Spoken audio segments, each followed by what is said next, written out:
Start this time round. This closes up the gaps between the cars, which some of those drivers behind Nick Fraser be rather glad of, really, because he was starting to build quite a significant lead, and this has reeled him in. They're supposed to be in Indian file, but someone needs to tell Chris Bailey that.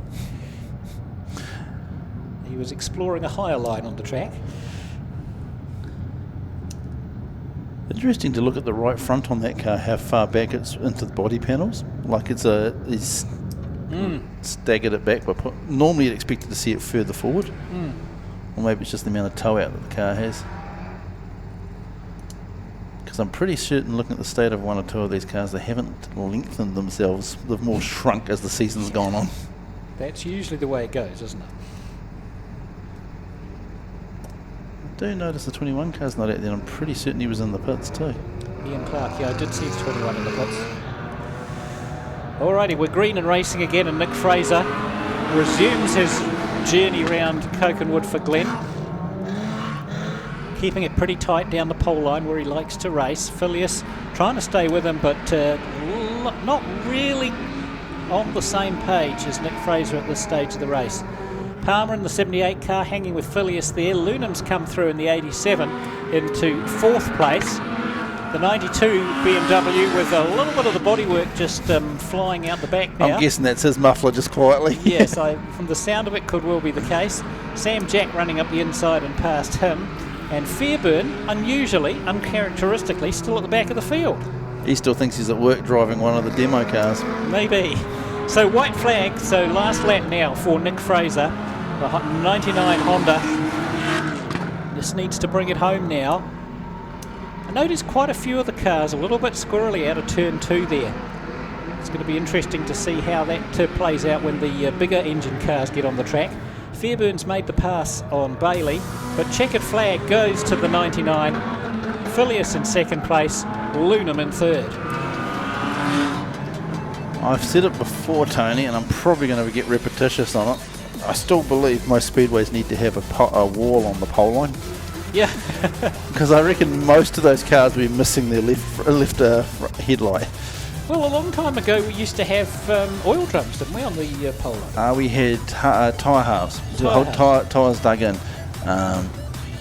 But certainly the oil drum issue used to be that you'd hit them in the tyre across the track. Yeah. But yes, I remember replacing those as a kid. In the chute at the moment, it is the first heat of the Garage16 Modified Invasion. This looks like it's going to be the Garage16 group and the Horsepower Heats group, and that race will be brought to us by Mr. Whippy. As they throw a little bit of water, we'll be back shortly.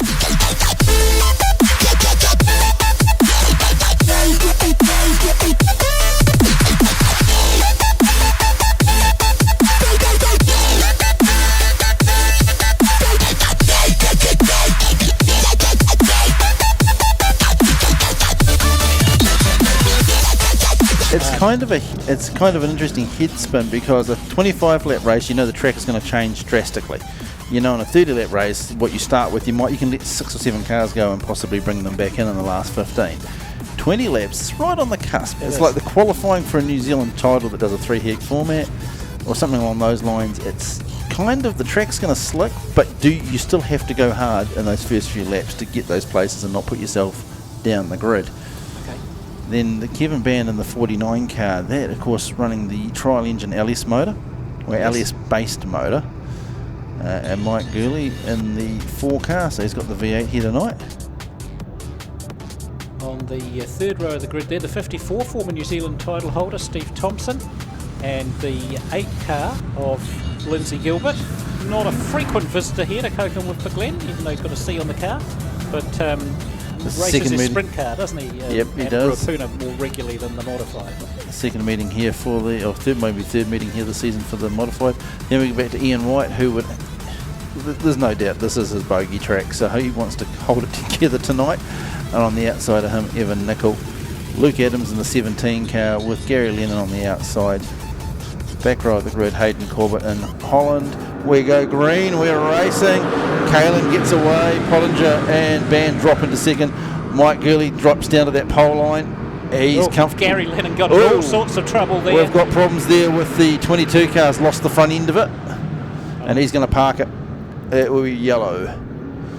Yeah, that's bent in the front of the 22. I'm not sure if that happened and then Gary Lennon had to try and avoid, or if Gary Lennon was avoiding something else. And yeah, it was a bit of a logjam through the turn. Chunks was in the back row of the grid. So as we wait for the rescue team to go over there and pick them up, the cars will re-grid, because that will be a complete restart as we watch the replay courtesy of the Pits TV. The first 4 or 5 cars got through, but then there was this log jam. Oh yeah, Corbett went into the back of Lennon. Yeah, whatever Gary Lennon's Nerf bars are made out of, they're slightly stronger than the front end of the 22 car. Yeah. And so it's just coming in, but you come onto the front straight, and certainly the control tower here and even the fence line shadowing the track. As we give them the green or away, Kalen gets on it even louder. Gurley drops straight to that pole line off the start, and I think Gurley's got eyes set through here. He's going to be all over the back of Pottinger down the back straight. Pottinger's had to go defensive, Ban on the outside of Gurley. Gurley's just got a little bit of a push mid-corner, and he moves wide. And Tomo coming through on the 54 car. He's going to clean up someone if they keep moving around in front of him. Gets out of shape. Ban's going to look up the inside of Gurley, thinks better of it. Everybody else fans out. So Ban looking to battle here with Mike Gurley out in front. Kalen back to Pottinger. Gurley, Ban with Thompson. The battle's for third spot at the moment. Gurley doesn't quite have the go forward he had in that first couple of laps. Ban's gone to the outside trying to carry the momentum around. And Tomo driving with his usual figure. He'll go high, he'll go low, he'll be all over you in a second, Kevin. Drop further back to Lindsay Gilbert as Ban goes high, Tomo goes low. Tomo comes underneath the 49 car. Ooh, scuffs the wall in the 89 and the 49 car. Tomo takes over the 4th spot, and he's on a charge here for Mike. Kevin gets out of shape in the HPE car, and Tomo's decided he's found the groove. Lennon and White battling it out further back. It is Kalen at the front, back to Pottinger, Gurley, and Gurley having to use the low line through the corners and then power it out wide, but Tomo's got the groove here, and he's got on the gas early. Mike's going to try and move over on him, and Mike gets into a push mid-corner. Tomo doesn't have to be asked twice, he just goes over, presents him the right rear, says, if you want me, run over it. And Kevin Ban decides he's going to drive up under here, and he clips Gurley on. That's going to be fun in the pits. As we head down the front straight, Ban takes over from the 4 car as the 54 battling it out with the 26. 9 and 32 coming together there, but they both keep going. And Tomo's the one who's making the moves here in the 54 car. Beautiful driving. This whatever the track's done, it's come to the 54 car. Out in front though, Kalen, he got the good start. Tomo just goes around the outside of Pottinger as they head past the Value Cars Warehouse grandstand. Pottinger dives in hot, goes in a bit hot, had to roll out of it. Oh, smoke coming off the back of the 32. And it doesn't look like it's the performance enhancing kind. Now Ban is having a crack at the 26 car, but mid-corner he has to back it right out. Out in front, it is Kalen. He's got his first back marker. He's up against Evan Nicol. And this is where you've got to be careful not to second guess yourself. And Tomo's going to love this too, as Ban goes to the outside of Pottinger. Pottinger holding the 49 car wide, and Gurley not able to eat into those cars in front. White flag is coming out for Kalen, and he's probably grateful it doesn't have too many more laps because the man on a mission is Tomo. Lennon gets all out of shape coming off 4. Kalen heads past the Value Cars Warehouse grandstand. Tomo's going to have a final crack in here, but nah, he's not going to do it. It will be Jason Kalen taking away the first heat, followed by Tomo and Ban. No, it'll be Pottinger for third with Ban and Gurley.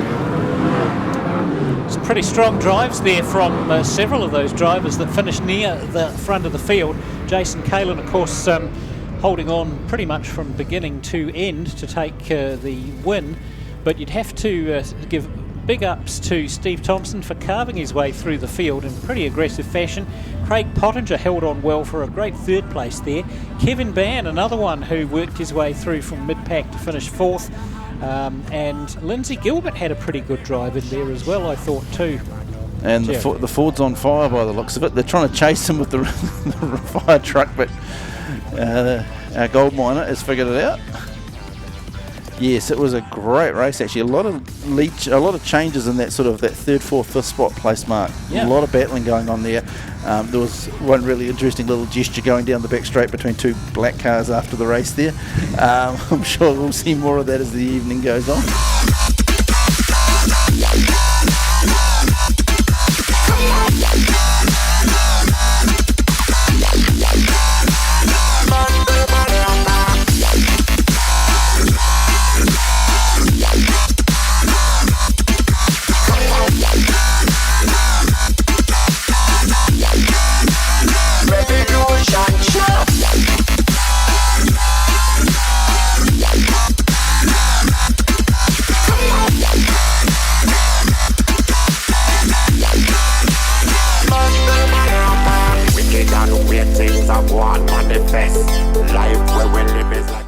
Total Access is New Zealand's largest providers of access machines, scaffolding and height services. Total Access stand by their promise of reliable service, making easy access. With access machines of all types, Total Access have the small machines right up to New Zealand's largest, with a reach of over 56 metres. With locations all over New Zealand, give the team a call today on 0800 Hire Now or visit their website at totalaccess.co.nz. Total Access, where height is within your reach.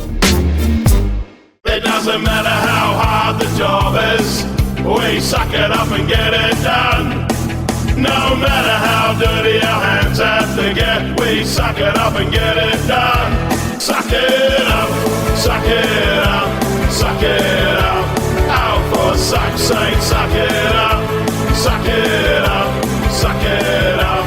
Out for suck's sake, suck it up. Suck it up and get it done with suckitup.co.nz.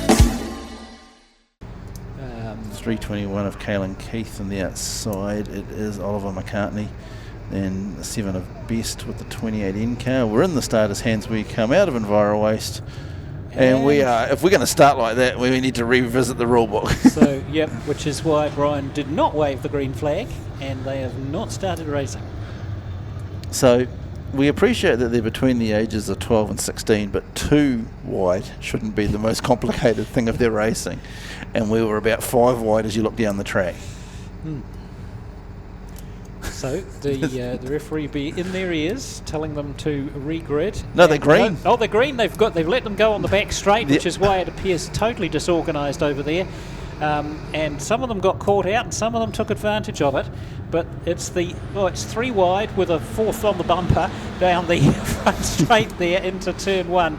The 3-2-1 car bouncing around. The 79 just keeps it off the wall. 28N has had a great start there and is carving through the pack. But it looks like the 86 car that's got to the front. The 10 car's the one that's done all the damage through the middle of the pack there, because 26, I beg your pardon. The 10 car was the only one awake when the light went green. He was like bolting up the inside. The Keith car up by the wall with a flat tyre, I'm guessing he's just collecting points. But Hustos in the 10 car absolutely streaked through the pack. Absolutely, and he's got into 3rd place and looking pretty fast at the moment. So the 26 is Oliver McCartney, and he is leading from the 25 of Ash McClure. Jackson Hustos in the 10 car in 3rd. Then we go back to Mason Bland in the 131. Emily Brooks in the 72. We've got one round there. 79. 31 kisses the wall in sympathy. Just swerved to avoid and drove through, but now rolling across the track. Oh! The 58k, how you didn't see it? Ooh. Absolutely drilled the 31 car off the corner. There is a little bit of a berm starting to form, isn't there? But around turns 1 and 2. I noticed in the modified race, Gary Lennon couldn't quite keep the car off the berm coming out of turn 2, and it just unsettled the car and meant he couldn't get that pickup out of turn 2 that you often see him get in this modified. The mental challenge of racing on this track tonight and the last couple of weeks has been entering turn 1. Yeah. Everybody thinks you've got to enter low. Now watch it tomorrow night. If the track is exactly the same as what it is, watch where Hayden Mackay puts his car. watch where, dare I say it, you'll probably find, because... Well, a classic example in the previous race was Stephen Thompson, the 54. Yeah. He ran the high line through 1 and 2 pretty much every lap, and it didn't really have any issues. No. So everyone's going to be feet off the grass, back into their push cars, and we're going to be back in the starters' hands. So Oliver McCartney in the 26 car. He's the lead car, just opposite the pit gate there. About to enter turn 1. Get this race back underway. 2 laps completed, 8 to go for the youth mini stocks. Their first heat of their Canterbury Championship for the season. And McCartney in the 86 leading the 10 of Hootos. The 25 of McClure is there as well. And the 131 car we mentioned before, one of the Blands, is in 4th place. Bit of a gap back to Brooks in the 72 car. Hot on the tail is the 12 of Cole Phillips. 5 of Isaac Chapman's a little way back, and then quite a long way back to Lila Jeffcoat in the 28N car. 21C's in the mix there as well.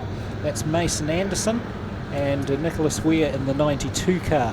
Which is huffing a wee bit of smoke. It is. We noticed that when Laura was driving the car in the adult mini stock race. It doesn't look 100%, does it? But anyway, that's the story as we go down through the field. Let's go back to the front, coming out of Enviro turn at the moment, and it's the 10 car of Hootos who has got to the front, leading the 26 of Oliver McCartney and the 25 of Ash McClure. Hootos running down the back straight into the sunshine now. About now he gets the sun in his eyes. Not cool when you're sitting down low in the car there and you suddenly get hit by the sun through the shady part of the track down the front straight and back out into the sun through turns 1 and 2 again. Yeah, it's just that joy of where the time of the evening that we're racing as Hootos leads us down through into Enviro Waste.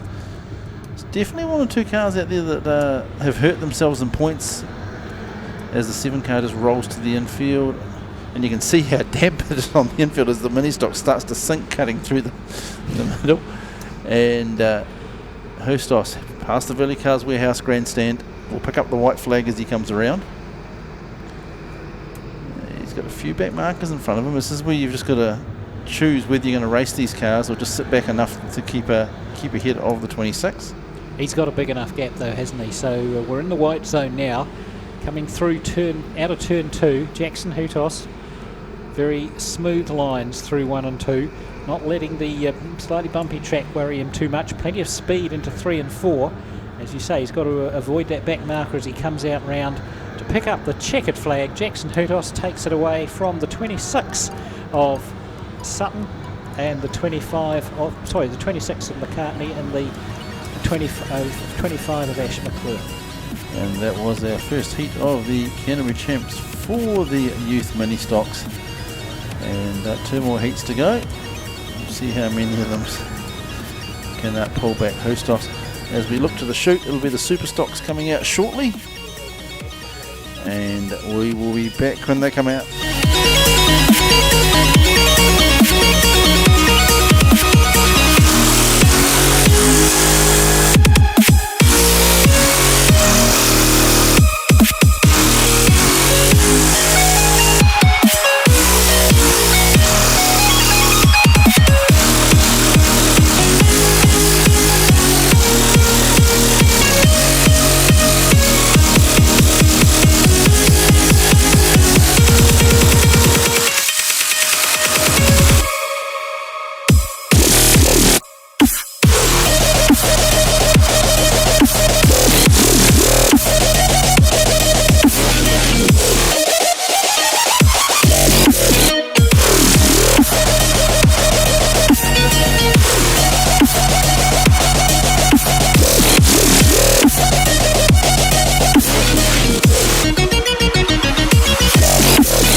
Superstocks, Jared, but they've had a witness of the track.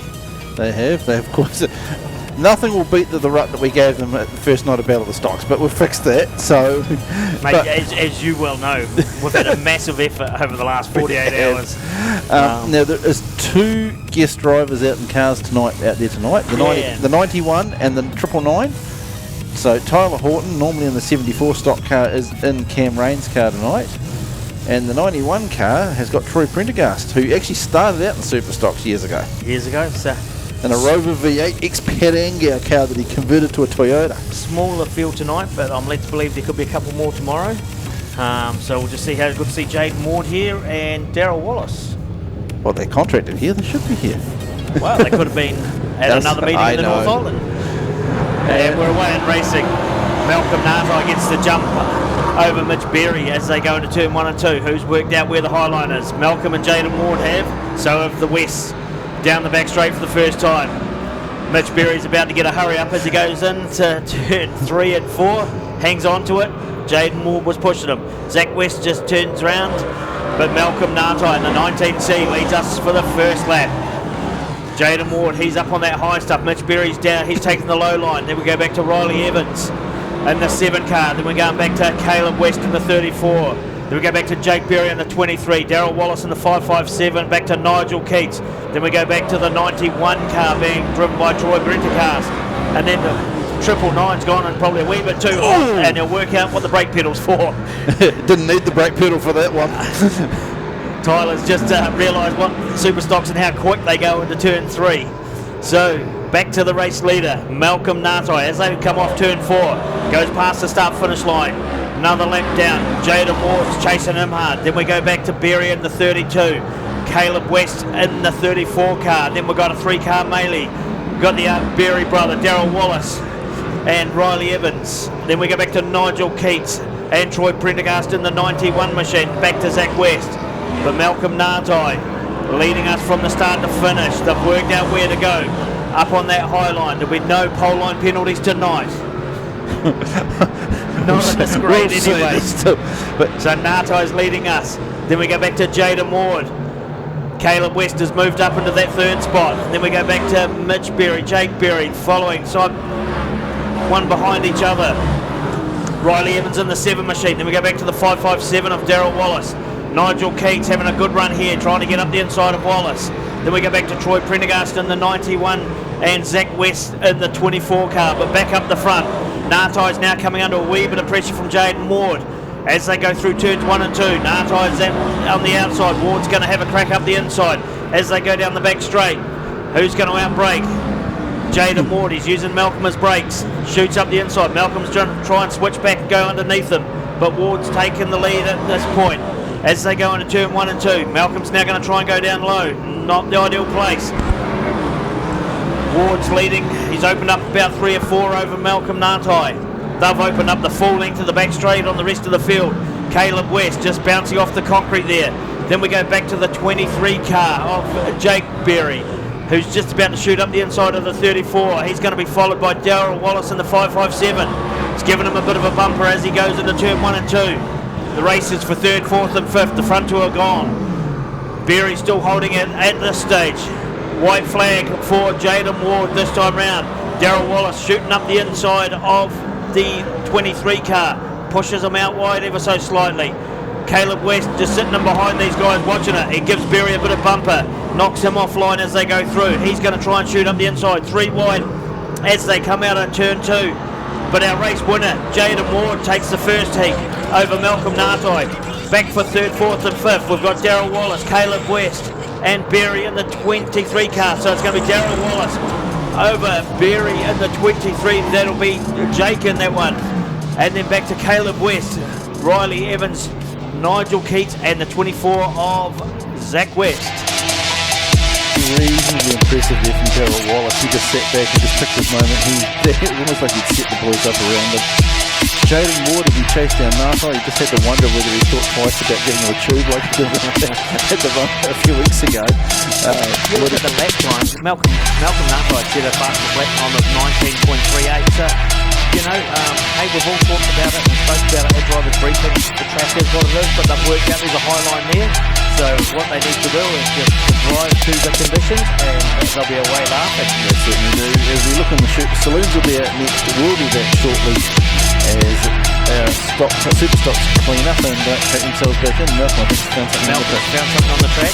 So yeah, and I'd just like to mention big thanks to Independent Helicopters for helping us out this morning, and you were privy to that and then managed to become a passenger, and Blakely Group for helping us with our grader.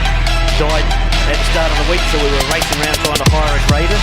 So we got that here. And you wouldn't have thought a grader was one of those things that this country's scarce of, but believe it or not, race fans, you just can't find one for love nor money. So we had our track ripped up, we had 50 mil of rain, no grader, and a big 2-day meeting coming up. And ironically, at 11 o'clock today, we managed to have 3 graders here. And they're all working. Yeah, that's like Dave McSherry spent the whole day out there, you know. Dan Ray, who normally races modified, who's built a brand new house and moving into it, came out and laid the track because our normal grader operator started a new job yesterday. So we were out here. Everything was going against us. We were out here at 7:30 this morning, and it wasn't that the track looked bad. Got to say that it was just soft in a couple of areas. We'll wait till they come off turn 4 and see if it's the same. We will. So Matt Peterson in the 433 on the outside, setting the pace and streaking to the lead there as they go down the front straight and into turn 1 for the first time.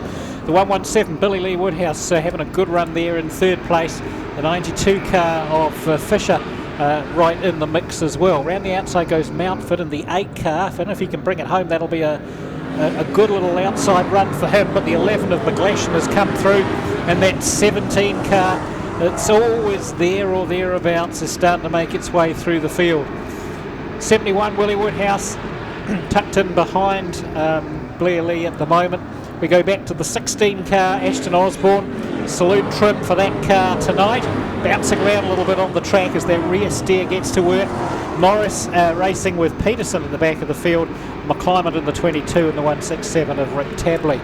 So we're a couple of laps in, and coming onto the front straight to make it 3 is the 433 car, Matt Peterson. He's got a lead of about 7 or 8 car lengths over the 7 of Woodhouse and the 117 of Billy Lee Woodhouse, who are racing side by side down the back straight into Enviroways turn. Fisher wants to get through on these two, but there's not a lot of room there. Could have been the slightest touch on the back of Billy Lee's car there by Fisher, but he pulled out of it. The 17 of Blair Lee's come to join in this 4-way battle for 2nd, 3rd, 4th and 5th place. Willie Woodhouse is there too in the 71. Ashton Osborne's come through as well. And all of a sudden we have a logjam in the middle of the pack. Well, the middle of the pack, the battle for 2nd really, as Peterson is just carrying on his merry way out front, putting more and more distance between him and this battle. It looks like the 17 of Blair Lee's got the run around the outside, the high line there, to take over a solid 3rd place. But he's got to work to battle around the outside of the 7 car. Billy Lee not giving up on the inside of the 7 car either, and we're almost 3 wide coming out of turn 2. Willie Woodhouse now around the outside of Billy Lee. It's all Woodhouses there. We've got 3 Woodhouses in the same piece of track real estate. The 92 car violently almost swapped ends on itself there. He did well to gather that up, did Brendan Fisher. McGlashan dropping off the pace a little bit as well, and Lee Morris starting to come through to join this too. Some good racing here from our saloons. Matt Peterson out front. Just 2 laps to go for him. The 17 car, Blair Lee's worked his way through to 2nd place. I don't think he's going to catch Peterson, even though he's quicker than Peterson at this time in the race. Scott Woodhouse still holding on to 3rd there from Willie Woodhouse, who just drifts a little bit wide through Enviroways. Ashton Osborne is right on the case too. So we're in the white zone now. Going down the back straight for the last time is Matt Peterson. He should be able to bring this home. Blair Lee should be able to take 2nd, but there's still a question mark over 3rd. There's the checkered for Peterson, 2nd for the 17 car, and it's Willie Woodhouse at the 71 in the end who takes 3rd place.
Alien intelligence that knows all.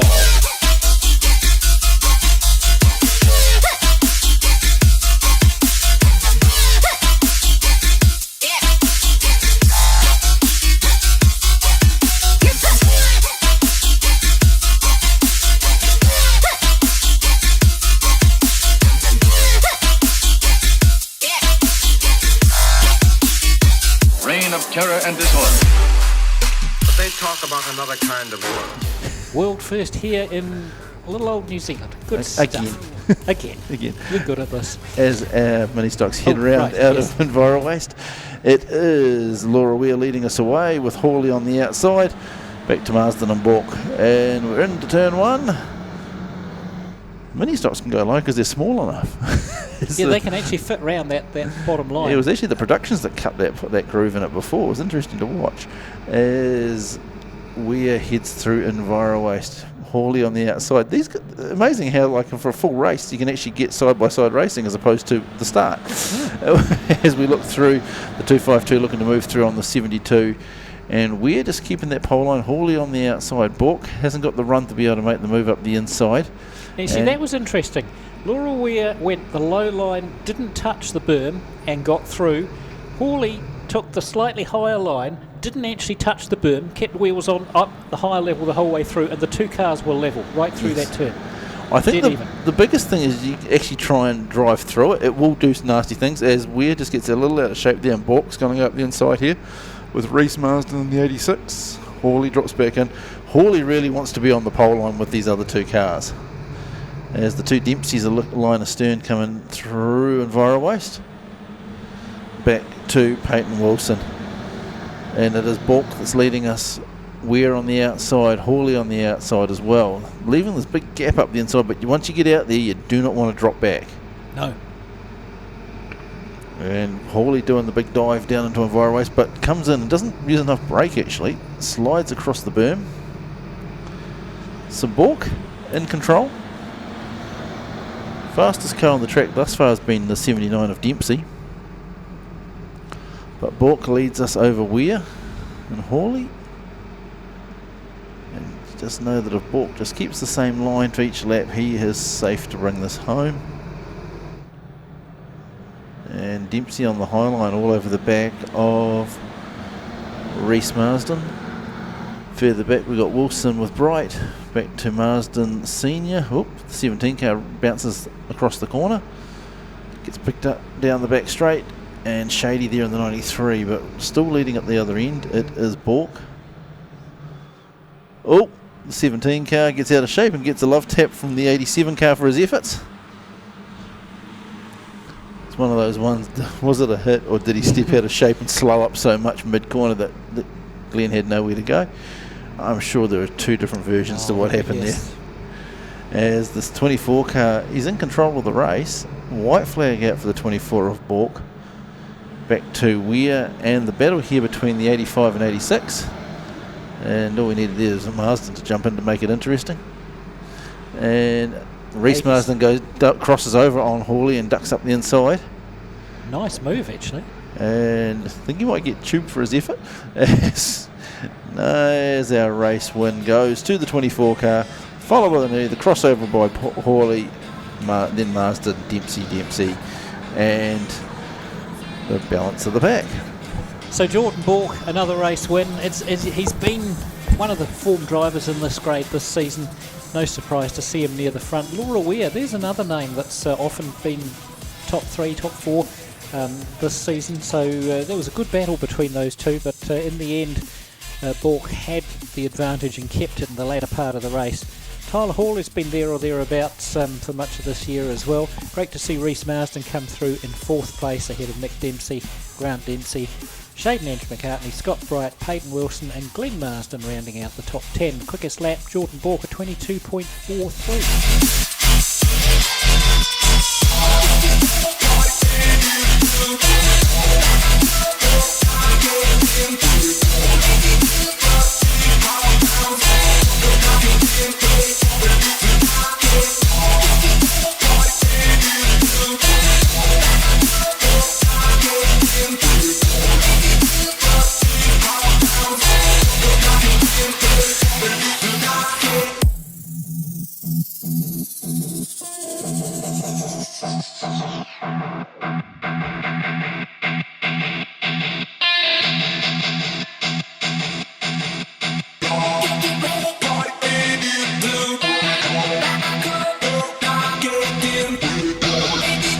Production's heading round. Jack at the front there with the 87 car of Lunam. Back to Bailey in the 92. They will be given a green as they come off Enviro Waste. We are green and racing. I'll finish your sentence for you. Well, to be fair, I was pausing because we were 3 wide, but hey, there you go. We're so not the 197 of Sam Jack got a bit of a good start there, but it's Lunam in the 87 car. Am I right in thinking we've lost a couple of cars out of this field compared to the first race? Yes, we have. I'm trying to think who we're missing, but we'll figure it shortly. We'll work it out. So Matt Lunam in the 87 Suzuki has got the lead from Chris Bailey in the 92 BMW and Dave Phileas in the 68 Honda. The 17 car of Fairburn coming through strongly now and side by side with Phileas. We go back to Jack, Nick Fraser in the 99 and Stephen Palmer in the 78. With the 12 car of Liam Gray at the back of the field. Good to see him back out again though after those issues in the first heat. So Matt Lunam, that little bug of a Suzuki bouncing around and up and down over the bumps there. 3 wide momentarily down the back straight as Phileas, Fairburn and the BMW almost have a sandwich. But it's settled down through Enviro Waste and down on the front straight. And it looks like Dave Phileas in the 68 car has got the run on Matt Lunam here. And he's dragging Fairburn with him. Fairburn's car just a little unsettled coming out of turn 2 there. But it's Phileas who's got the pace at the moment. Lunam just no answer to Dave Phileas round the outside. There's more grip out there. Lunam oblivious to Fairburn right behind him and chops down low on the track. Fairburn's looking for the pole line inside pass. He gets the job done this time round. Gray's having a few issues with that big 12 car at the back of the field. But Dave Phileas has got the lead now with 5 laps into this race. Fairburns in 2nd place, Matt Lunam 3rd. Then we go back to Chris Bailey, Nick Fraser, Sam Jack and the 78 of Stephen Palmer with the 12 of Gray about halfway round the track at the back of the field. Matt Lunam just caught the rut big time. And Nick Fraser struggling to keep the car on the racetrack there as well to avoid that. Fraser goes higher on the track. It doesn't work particularly well for the 92 and he gets passed by Nick Fraser with like a knife through butter there. But we're about to enter the final lap of the race. The white flag waves for the 68 car of Dave Phileas. Vaughan Fairburn just set a quickest lap of the race in that last lap of 20.85. So the pass could yet happen. Will we look for the inside or the outside? Will he force the issue, Vaughan Fairburn, or will he be happy to take 2nd? Phileas gets defensive now, coming out of 4, and that's caused Fairburn to abort the process. 92 car just drills Lunam. Lunam on and off the track there, manages to regather the car. And so it's Phileas from Fairburn, Nick Fraser, Chris Bailey, Sam Jack, Stephen Palmer, Matt Lunam and Liam Gray.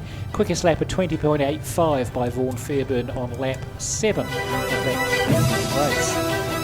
Yeah, 67K, they're getting absolutely drilled. The only thing that makes me laugh is I know that Colin Cameron will be getting the car presentable, so Colin, you've got some work coming your way. But yeah, the front end of the 92 car, it's not subtle on which one did what. And you can see the front of the 92 car is slightly stoved.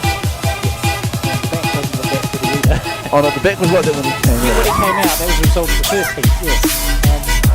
Okay. The only redeeming thing here is going back in the pit shoot is Warren Fairburn between the two of them, so there'll be no snooker playing down there. And now we move to the modifieds, which of course are the main event tonight. And this race will be the MDS Diesel versus the horsepower heads.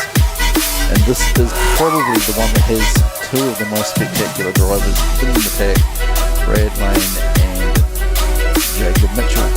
Of course, you've got Bailey Patterson, who's no slug either. That's right, in the 9 car. Sandra Massey's in the 13C. 11. So off the front of this field as they go around, looking for the thumbs up from the experienced drivers. Yep, we've got the thumbs up, so we should start next time round. Atama Holland in the 48 car there, alongside Jacob Mitchell in that bright orange. Now back to number 18C. Cassandra Massey in the second row there in the 11 car alongside Gary Lennon in the 9. There's the 69 of Navan we were talking about before alongside the 13 of Nickel. We go back to the what cars? The 54 of Tomo and the, I'm not quite sure which one that is, the 7 of Patterson, 47, I beg your pardon, and away we go, Ruben Brown. And it's Jacob Mitchell who gets the jump off the start. Gary Lennon's had a good run up the inside too, but already down the back straight, Jacob Mitchell's opened the gap on the rest of the field. Navan had a great run through the pack there as well. A little bit wobbly coming out of turn 4, but he's holding on to a solid third place at the moment. The 1NZ of Brad Lane bouncing around through that rut through turn 1 and almost coming to a halt, but a lot of potential in that car. He's a bit wary getting round the 47 of Ruben Brown, but he manages it.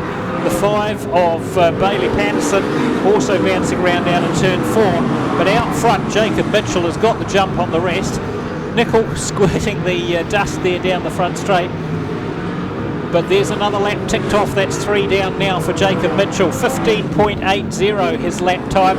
Lennon did a 16.3. Navan a 17.1. Brad Lane a 17.0. So you can see how much faster Jacob Mitchell is. He's over a second quicker per lap than the rest of the field at this stage. Gary Lennon trying to stay with him. Mitchell running a little higher on the track and making it work. A long way back to the battle for third between Andrew Navan and the Edge Part 69 and the rapidly advancing 1NZ of Brad Lane. Clive in the 5 car putting Lane under a bit of pressure there, and this battle for third place is a hot one. A bit further back comes Tomo in the 54 car. He's going to join those 3 in front of him very, very quickly within a lap or 2. Behind him, the 47 of Brown, the 4 of Mike Goulet, the 26 of Pottinger. Massey at the back with Atama Holland, who's already put 1 lap down on the 13 of Evan Nickel, and he's about to go under Holland in the 48 car and put him a lap down as well. 7 laps completed, 5 to go. Jacob Mitchell still the quickest on the track by some margin. We look at that last lap, a 17.00 for Jacob Mitchell, and that was even with having to past the 48 car. Runs up the inside of the 11 car with ease, and it's a long way back to Gary Lennon in the second place, and even further back to the 1NZ, who's now taken over a solid third. Bailey Patterson in the 5, 4th place at the moment. Tomo coming through in the 54 car, gets past the Navan Edge Parts Performance Machine to take over 5th place. Evan Nickel down on the pole line now. Brad Lane up higher on the track, puts him a lap down. Just 2 to go now for Jacob Mitchell, who's tearing off into the distance with a lap time that's still quicker than anyone else out there. Coming through 3 and 4 now. He's just got to be a little bit careful to work his way past Pottinger in the 26 car. He takes the white flag, he goes down low, should have the grunt in that 18 Lovelady chassis to pull out for Pottinger. He does. Coming round the back straight through Envirowaste turn for the last time. Jacob Mitchell, former 3NZ, now 18C. Checkered flag, easy as, job done. Second place car gets across start finish now. Gary Lennon 5.3 seconds further down the track, and third place was Brad Lane in the 1NZ.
Racing in this.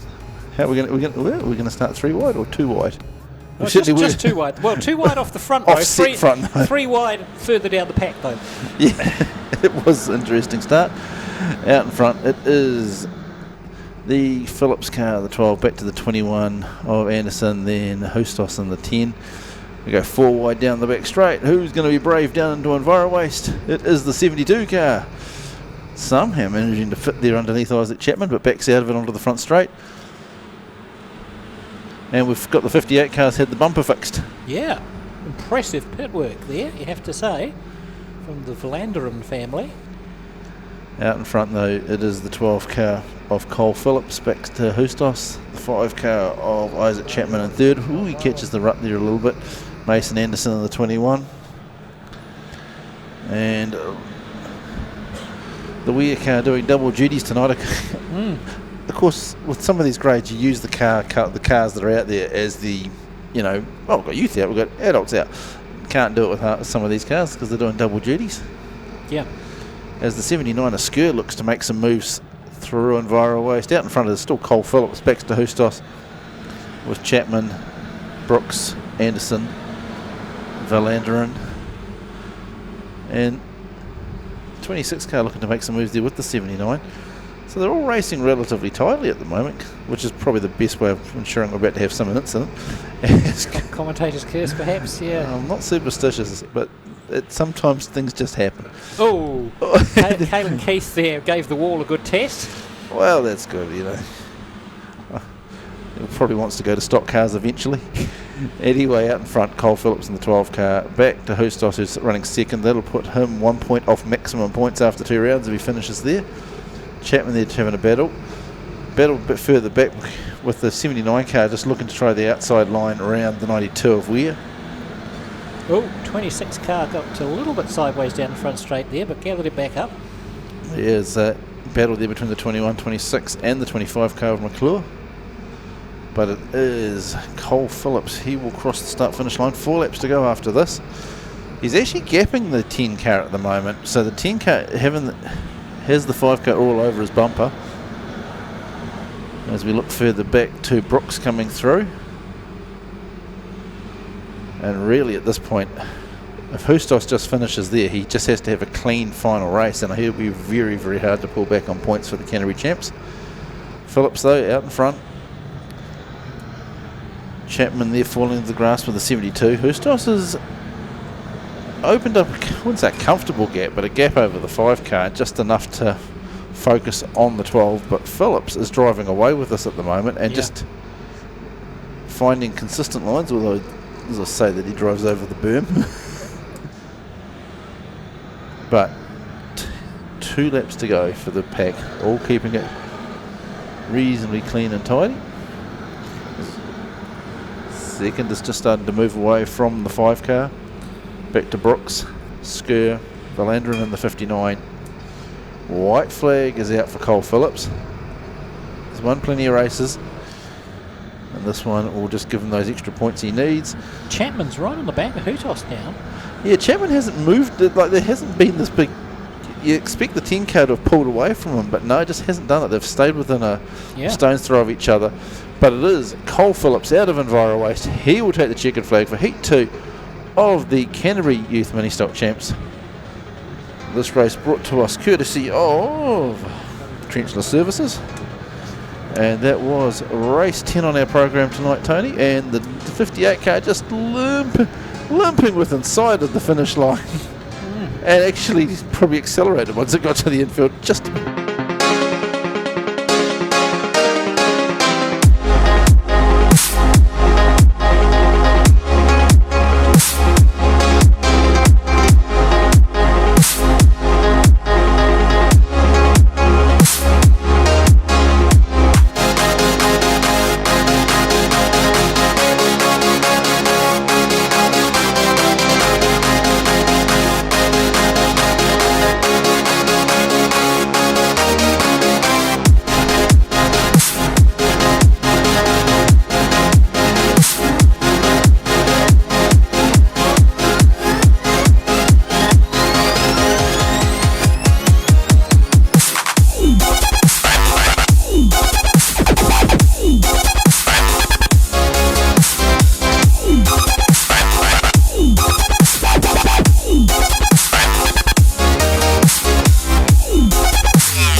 Anderton Decorators are a long-established Canterbury company covering the whole of the South Island who love to support their local community. If you require expert advice from design to application, then Shane has the expert team to ensure your next project is hassle-free with a professional finish. Floor to ceilings, walls to roof, inside, outside, commercial or residential. Let our team take the hassle out of your decorating. Give us a call now on 027 Painting. That's 027 724 6846. Anderton Decorators, we have you covered.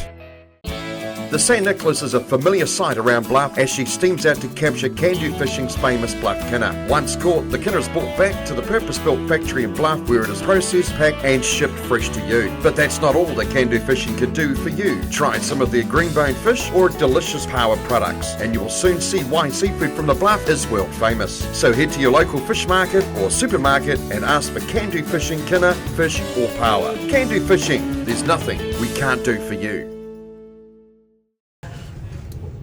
The other thing that's quite impressive is, of course, Murray Gorge years ago built the UFOs. These down the middle cars. The 557 car is Malcolm Nartai's original 1NZ car, which was one of the original UFOs that Murray built, and it is still competitive today. Oh, exactly. So we're just missing the one car. Can't quite remember who that is, but one of the berries, it is too. So, we're away in racing. Into turn one, Riley Evans gets a bit hung up out there. Zach West takes over the lead. Malcolm Nartai sitting behind him. Here comes Jaden Ward. He's just going to muscle his way through. No, Sauce and Darryl Wallace in the 557 just barging his way through. Malcolm Nartai just gives West a bit of bumper as they come out of four. Open up the door for Jaden Ward as he takes over the lead. Go on, Zach, wind him. Malcolm just rides over that bump, over the bit of rut. But Jaden is. Here comes Darryl Wallace as he comes down the back straight. Caleb West, he's going up the inside of Wallace as they go through 3 and 4. Just riding that cush as they come down the front straight. Jaden Ward over Nartai. Caleb West, then we go back to Darryl Wallace. Riley Evans. 24 cars lost a right front shot. So, it's the Ward Nartai show at the moment, but Wallace is coming into the picture, as is Caleb West. Jake Berry. Then we go back to Riley Evans, Nigel Keats, and the 999, Tyler Horton, and Troy Prendergast in the 91. Back up the front we go.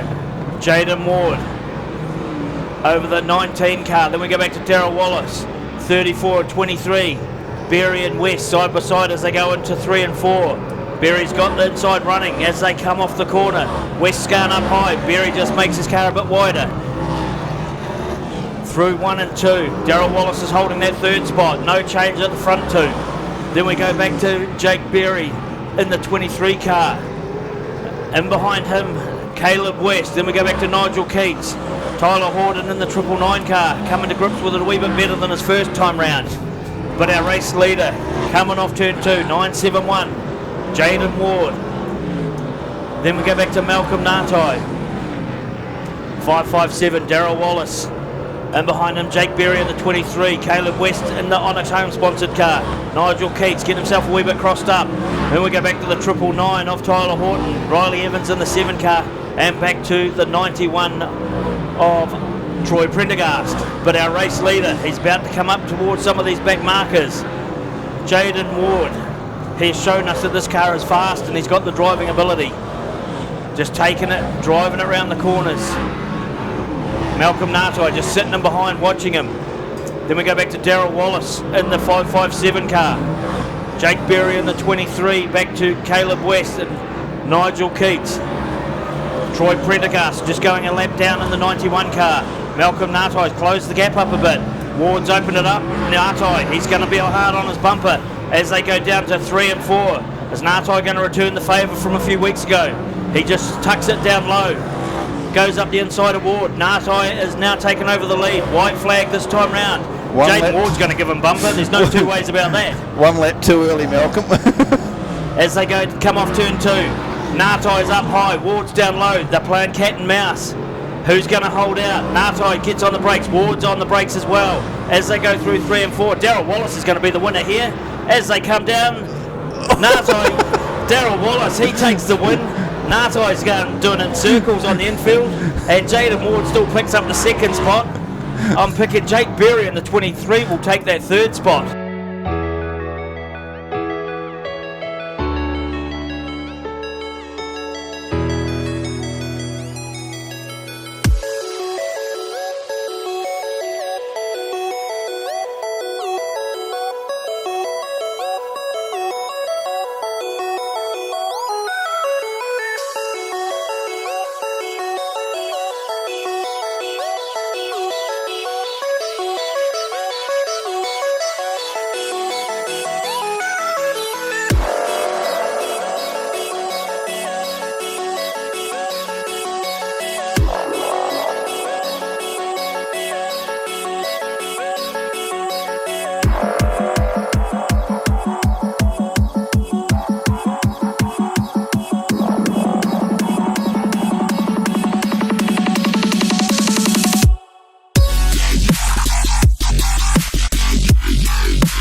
One of the very first Lovelady chassis. Yeah, I knew it was a Lovelady. I didn't realise when it came about. It was a long time back. Anyway, it's off the front of this field with Green and Racing alongside the 17, and the 16 of Ashton Osborne gets pushed sideways there by the 71, and McClimate an innocent victim of that as well. We go yellow. I think that was a combination of Willie Woodhouse coming through, hitting the rut, and being in traffic was three things that just piled into Ashton Osborne's race there. So a little hint of the replay there on the Pits TV. We'd love to see that again. All trying to get down to that low line. Some were wanting to go high, some are going low. So here's the start. We're watching the replay again. Here's the start. Cutting. And you can see Ashton Osborne and 71 Willie Woodhouse coming together. And then drifting. Dougal just round the outside. Dougal McClimate just nowhere to go. Tagged into the wall. Yes, as someone pointed out, there was actually no rut involved in that accident. that was all about driving, or shall we say, overdriving. Yep. And they're much more power efficient. Yep. Plus, because they don't have to warm up, you can turn them on later in the evening as well. All right, we're away and racing again, and this time it's Blair Lee in the 17 car who gets the jump. Ashton Osborne in the 16 right behind him with the 28 of Peterson round the outside. Bit of contact between Matt Peterson, who won the first heat in the 4.33, and Lee Morris in the 37. Peterson gets round the outside there. 117 Billy Lee is in the mix as well. We go back to the 7, Scott Woodhouse, Fisher in the 92 car battling with the 11 of McGlashan, Tony Mountford at the back of the field with the 22 of Dougal McClimate, minus a little bit of rear panel work. So down, back straight into Enviro Waste turn goes Blair Lee in the 17 car. He's got a couple of car lengths over the 16 of Ashton Osborne, and they've got about 10 over the 28 car of Steve Peterson, who's got Lee Morris there with him. The 117 has drifted to the infield, does a little pirouette there.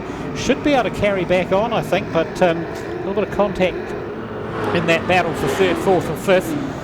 Matt Peterson coming through around the outside of Lee Morris, and his next target will be the old man in the 28 car right in front of him. He's going to have to pick his line pretty carefully here, you'd have to say, wouldn't you? So there he is, runs up the inside. Steve gives him plenty of room around the outside, and you should see Matt Peterson take over 3rd place there. He does into turn 1. Out front, 17 leads 16 by about 5 or 6 car lengths.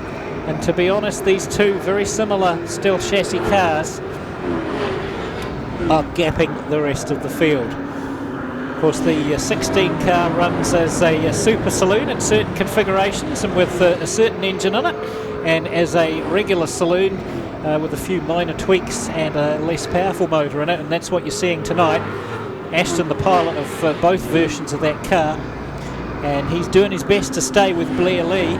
Lap times last time round had Blair Lee 1/10 quicker than Ashton Osborne, so Ashton's got to pull something out the bag if he's going to close the gap. Blair Lee coming across start finish now with just 3 laps to go, and Ashton Osborne, I think, running out of options and running out of laps there. 3rd place is the 4.33 of Matt Peterson, but he's a long way back from Osborne. Lee Morris having a great race in this particular one with a 4th place at the moment. Scott Woodhouse has come through in 5th. Fisher runs up the inside of the 28 of Steve Peterson, and the rest of the field strung out behind, although we've got a couple on the infield, Rick Tabley and the 71 of Willie Woodhouse. So down the front straight past the white flag goes the 17 of Blair Lee. He's leading Ashton Osborne. The gap 1.6 seconds. I don't think Osborne's going to be able to do anything about that on the last lap. A long way back to the 3rd place car of Matt Peterson. Coming out of Enviro Waste turn and on to start finish, Blair Lee takes the race win in the Kiwi Auto Spares Stealth car ahead of Ashton Osborne in the Stealth Factory car and Matt Peterson in the 4.33. So good race there by Blair Lee in the 17C car. Actually set the fastest lap time with an 18.04.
And they're giving them the green already. Who was awake? Looks like the 22 and actually the 93 car of Shady looks like he was awake. He's just trying to make awake. And they seem to be pretty reasonable around the turns 1 and 2. And it is Marsden leading us, followed by Shady with Dempsey, who's been on form with the 79 car the last few meetings for running the highline. And everybody's keeping it nice and clean. The 24 car of Bork looking to do a bit of motorcana through the middle of the pack, weaving and ducking and turning. So this is in the hands of Glenn Marsden, arguably one of the oldest cars on the track and one of the hairiest drivers. I wonder what you were going to say. Yeah, he gives Sampson a run for his money when it comes to here. And we go 4 wide down the front straight, although Reese Marsden decides to back out of it for valid reasons. Out in front, though, it is Glenn Marsden in the 87 car, followed by the 79, 93 of Shady back to Bork, and then the 17 car coming through back to Watermouth in the 15, and Dempsey Senior in the 26. Glenn Marsden, keeping in control of this. He's just got to keep the car in there, around the top edge of that berm. It doesn't have to go too high. And we've got flashy lights. Red light. On red. For Reese Marsden. Which we completely missed what happened there. Yep. I must confess, too busy looking at the lead cars. Oh, well, at least we know there's some people in the pits that can fix those. Yeah. Better than a broken fingernail, eh? Oh, wow. Get an ambulance ride for that. As we're away and racing, Marsden saw the light before everyone else did. It has a double meaning. Anyway, we go back to Shady with the 24 car. I'm trying to figure out what the second meaning is, but I might have missed something in all of that. We are... How many laps to go? Because I'm going to make a meal of those. Anyway, 4 laps to go at the moment as we head past the Value Cars Warehouse Grandstand. The battle is on for second at the moment between the 93-24, and it looks like the 24 is going to get a bit of a hurry up through the corner.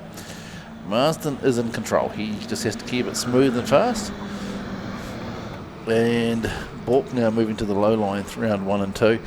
Looks to the inside of Shady.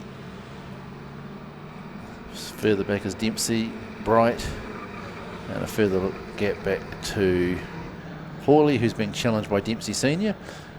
Clocking up another lap with our race leaders across the start-finish line. Since the pack is actually catching Glenn Marsden just slightly. Just slightly, yep.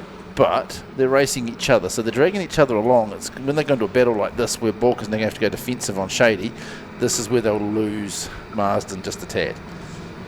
But he's going to get the white flag, so unless they're going to feel heroic in the next lap or two, it's not the track you're going to do a slide job on in a mini stock. A mini stock. I don't think I've actually ever seen a slide job done in a mini stock. Bork has got the chance to catch the 87 cars. We head past the Value Cars Warehouse Grandstand. It's all going to be how we do it in Enviro Waste. Marsden runs in hot, carries that momentum wide. He knows the car's going to turn. It's going to be a drag race. He takes a few sparks off the wall, and he loses a bit of ground, but he takes the win over the 24 car.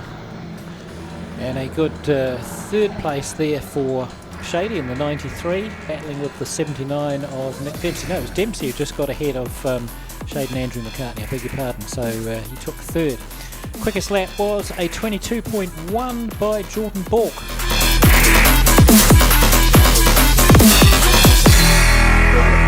Roll the beat back.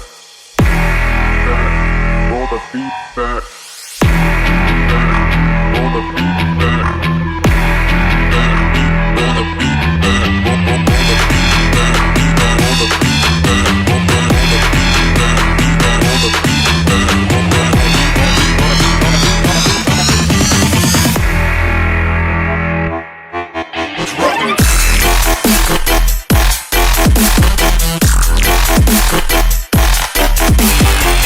Roll the beat back.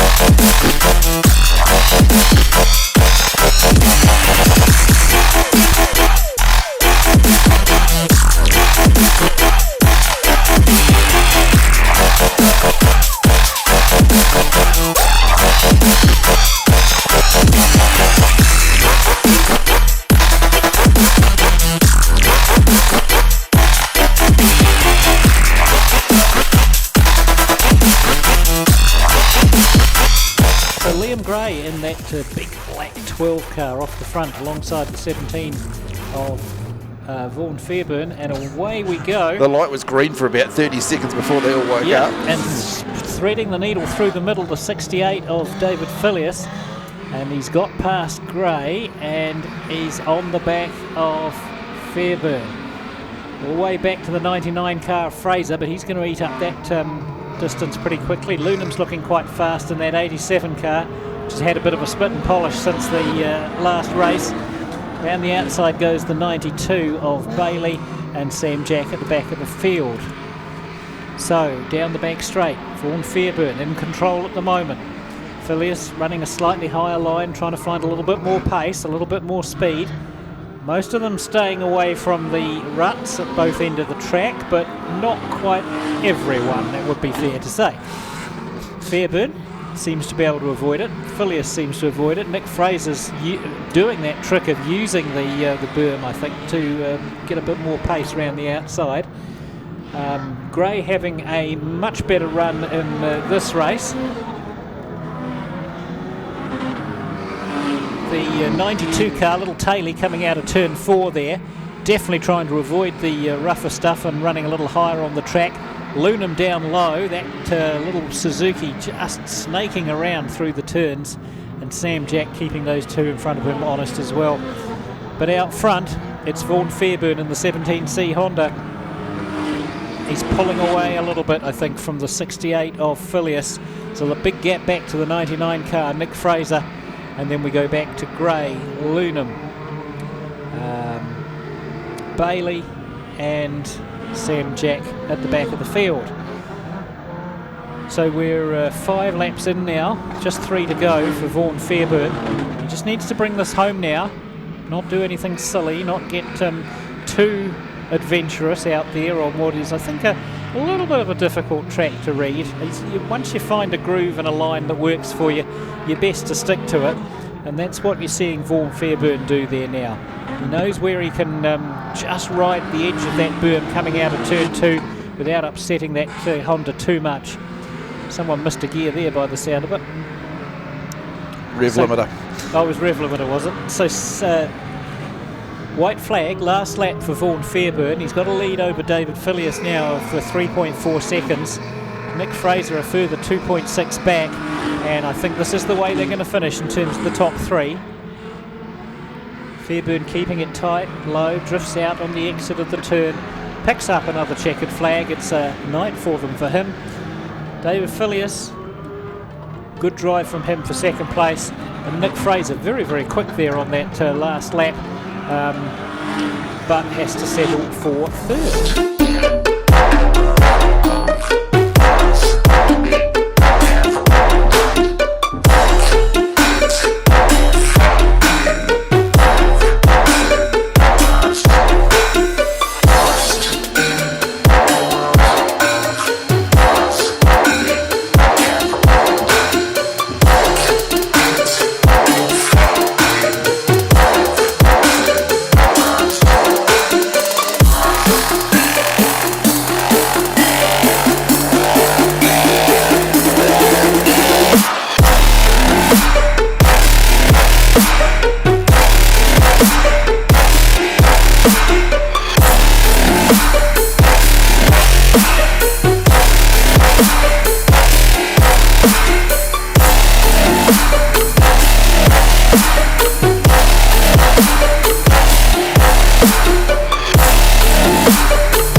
Looks as though we'll get a start next time round.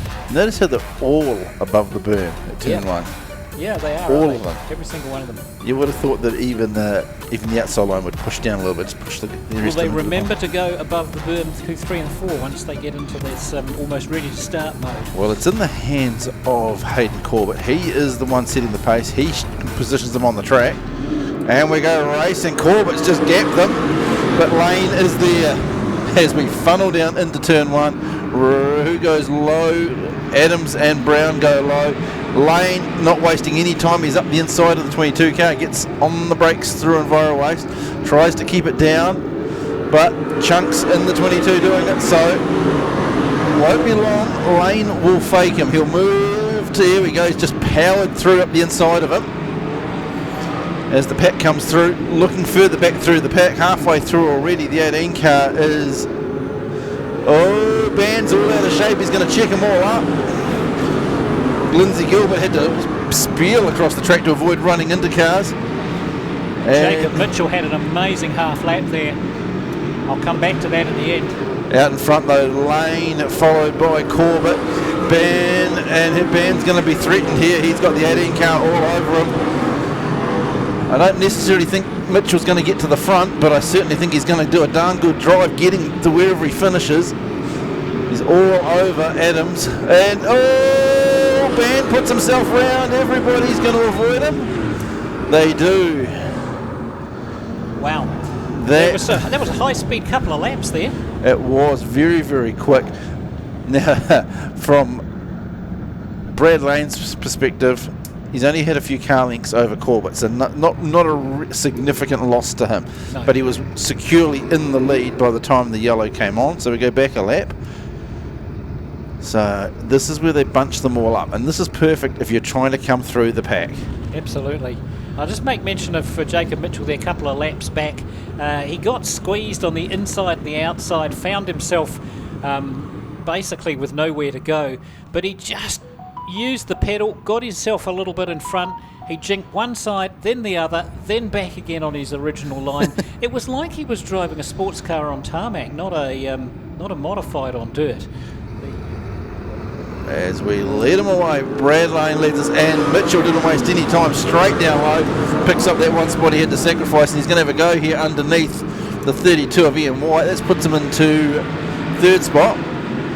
Ian White's going to come back at the 18, fires to the outside, bit rough, and he does. Ian White get him. Ian White is right beside the 18 car, so Mitchell playing with that low part of the track. It's worked for him, to be fair.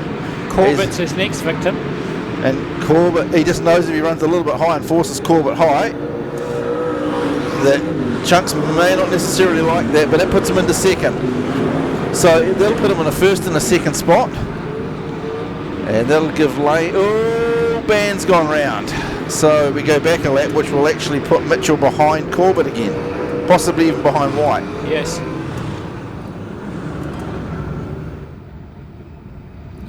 Parking it up on the infield there. I think he's decided that the back just doesn't want to stay behind. He's got a flat front. It is. Either. Okay, they're going to leave them the way they were. We're going racing again.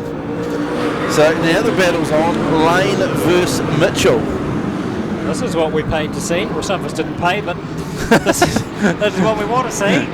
Well, two of the bravest drivers on the track, and Mitchell's just got to find his groove that he can keep consistent. He's found it, and he's using it. Oh, White's gone round, big time. Wow, that was a moment and a half, but he's off the track, so it's clear. And he stops intentionally on the track.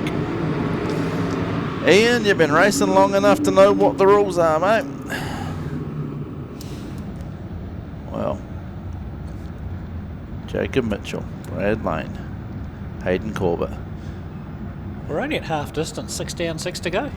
They're going to make a 20 lap in Enduro if they're going to play this into qualifying as we go racing. Once again, Kalen got a blinder there up the inside. And it is the 18 car followed by the 1NZ. Kalen battling here with Ian White. Gets his nose cut off for his measure. Kalen ducks in. So they both bump over the berm. 69 of Navan. Reuben Brown's back there. Out in front though, it is the 18C, followed by Brad Lane. And unless we want to get heroic out high, we should be able to bring this home. 69 car moves across in front of Gilbert. 47 car sitting back there, followed by the 17 and the 11. But out front it is the 18C, and he's pulled the gap on the 1. Kalen's the one on the move, moving forward in the 12S. Looks to the inside of Chunks. He gets him with almost ease. He just rolled into the corner. Rolled back out of it. Chunks is going to have a go back at him, but Kalen has track position. Brad Lane, although, has pulled the fastest lap on this race. The biggest smoke starting to come off the 69 car. And Ruben Brown goes to the outside. White flag out for Mitchell. He'll take a sigh of relief. He doesn't want to get caught in the back markers. That would be the only thing that would have cost him at this point. As we head past the Value Cars Warehouse grandstand, through Enviro Waste, it is the 18C of Jacob Mitchell, followed there by Brad Lane. Jason Kalen will be third. And the rest of the pack follow through. The 69 car just getting bumped out of the way across the start-finish line there by the 11. So Brad Lane, 2.5 tenths slower pretty much each lap there by compared to Jacob Mitchell. I did not think Jacob was going to win that race at the start of it. No, I didn't either. I thought he was going to come home second behind Brad Lane, but he, I guess the yellow favoured him. It did. It'll be interesting to see the ruling on the final placings, because I don't think what we see on the track or see on the ELS is going to be the final result. Further back down the pack, certainly at the front I see no changes, but yes, I think you're probably right. But once Mitchell got a sniff, and he was ironically he found drive down low coming out of 1 and 2. Yeah, he did. He kept it low pretty much all of the last 2/3 of that race.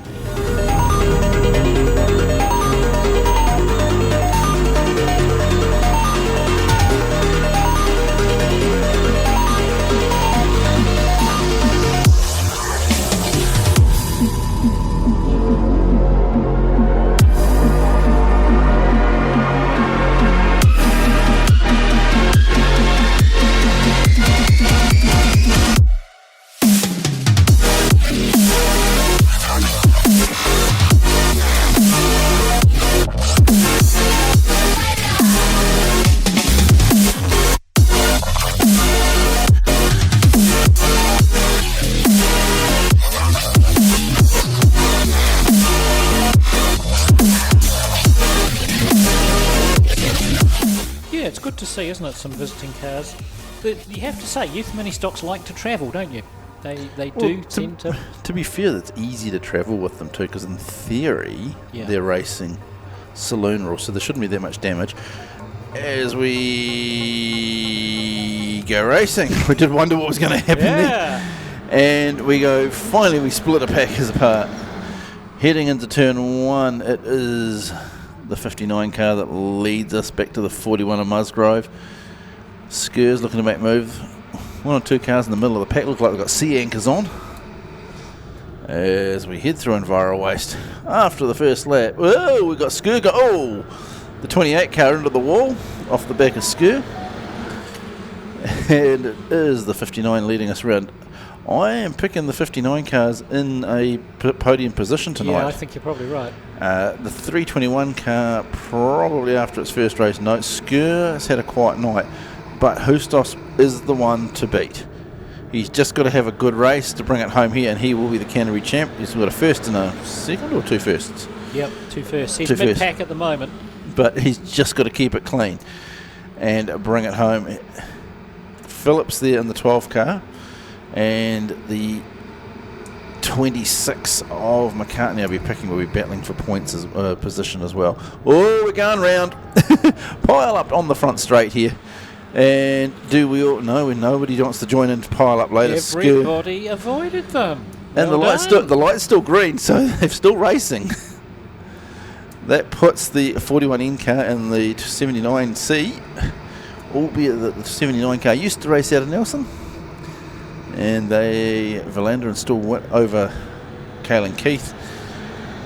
As we look further back to Phillips, where Brooks and Hustos is just passing Brooks at the moment on that pole line. We have 6 laps to go, so I think you can safely say the Canterbury Champs is going home in the Hustos trailer tonight. I think so. I say that the 28 car gets clobbered by the 21 car out of turn 4. just bounced in the 21 car, but spun to the infield.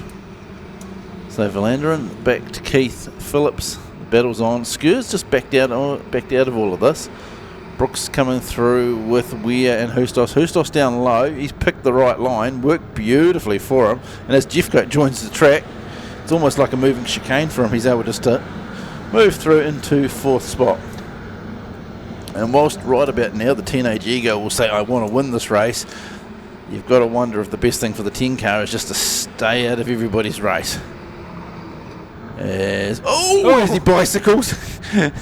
Yeah, throw it away now and see how that goes for you when you get to the pits. Yeah. Out in front though, it is Caelan Keith. He's out of the points for the overall championship. I would say the other two contesting for the podium at the moment are battling for second, and that's going to be the Phillips and Valanderen, followed by Hustos. Hustos just needs to keep the car down on all 4 wheels. And we're into the wall with the 79 car. The 26 car's ricocheted through. Red light is on. And the brakes work on everyone but the fast cars. 79? Yeah, Skur just ricocheted out there and took a good clobbering. Oh, he's back under his own power there. He's backing out. I think the steering's it's a bit bent. munted though. It's well and truly bent. But keep trying to straighten it up. You'll bend it even more. It'll be good. Folks will love you for it.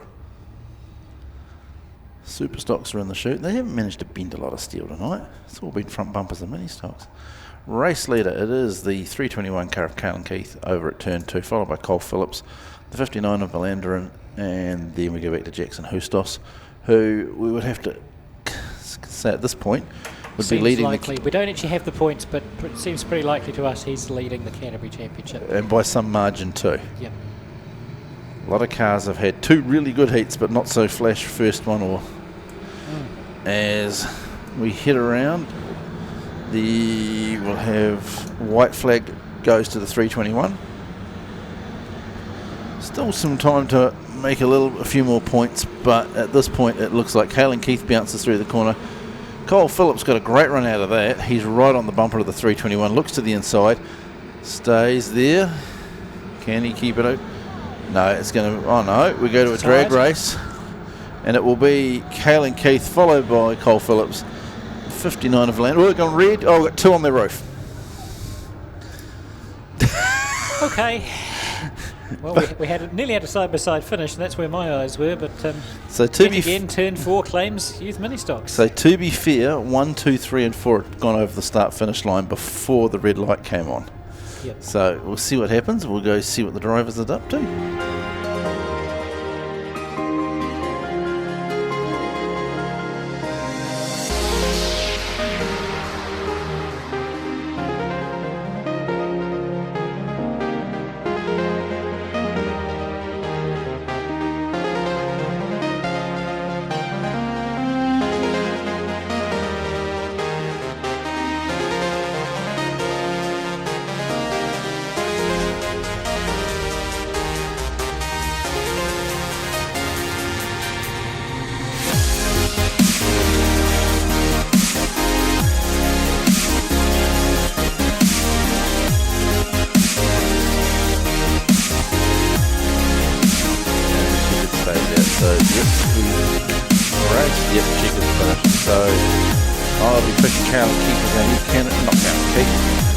Jackson Hustos is our new Canterbury champ, and I'd be picking either Cole Phillips or Marcel Valanderen to be on the podium with him.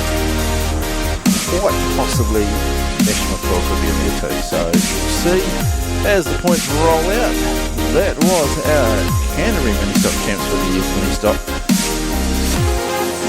And apart from a little bit of self-inflicted damage, they did a reasonably good job. They did, didn't they? Good race to watch too. So, next up in the chute we've got some super stocks by the look of it. Super stocks, yeah. We'll be back with them in a few minutes.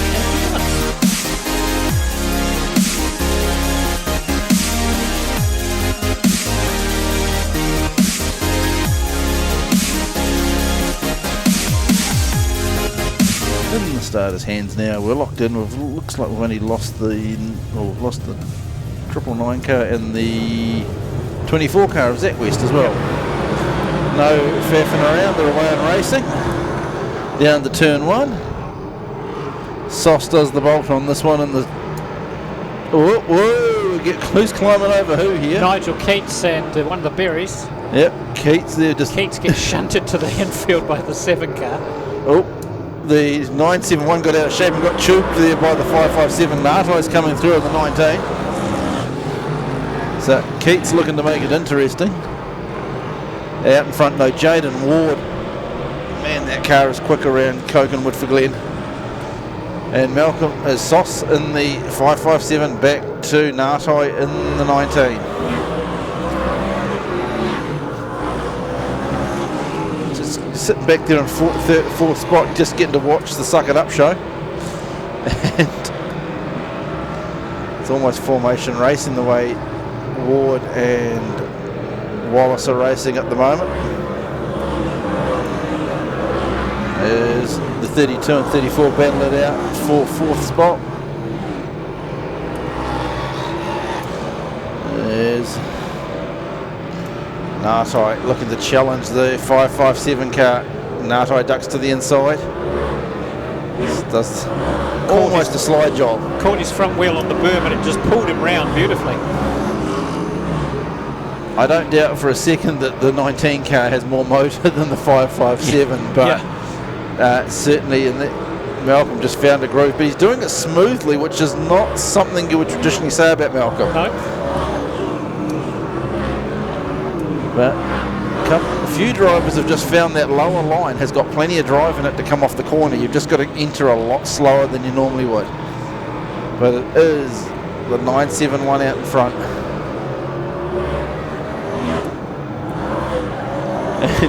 Just we've got the 34 car a little out of shape there. 23 giving the 7 a tickle up.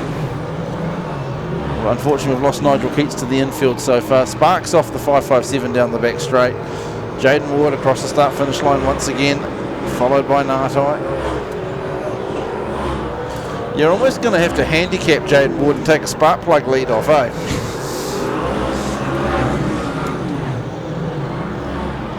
Just absolutely hauling in the 971. Look further down, we'll go around the back. Once you get past the 19C and 557, we've got further back to the 32 of Mitchell Berry, Jake in the 23, 7 of Evans. Prendergast keeping it smooth and fast. White flag out, and Jaden Ward slowing up. That's odd. No, I don't think it is. I think he's here to make it interesting. He's given, he backed out of it, let Malcolm catch, and he's just leaving him. Is Malcolm going to go up the inside here? Is he going to give him a group? No, Malcolm's going to get it. No, he's going to spin Nartai. Is he going to? No, Nartai's going to get it. So I think Jaden was here to have a play. And Malcolm went, "Oh, stuff it, I'm not playing, I'm just going to run." Perhaps there was a tinge of guilt there about the previous race where Malcolm got spat out to the infield within sight of the start-finish line. I can promise you from the tubing he gave him at the Battle of the Stocks, there is no guilt in Jaden Ward's conscience. No, true.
Dougal McClimate on the inside, Tony Mountford on the outside, plenty of horsepower behind. Let's see what unfolds. We go green, we're racing, and it's Tony Mountford in the 8 car that gets to the lead. McGlashan in the 11 car following him round the higher line, along with Billy Lee Woodhouse. Ashton Osborne's rear suspension working overtime there to get round 1 and 2.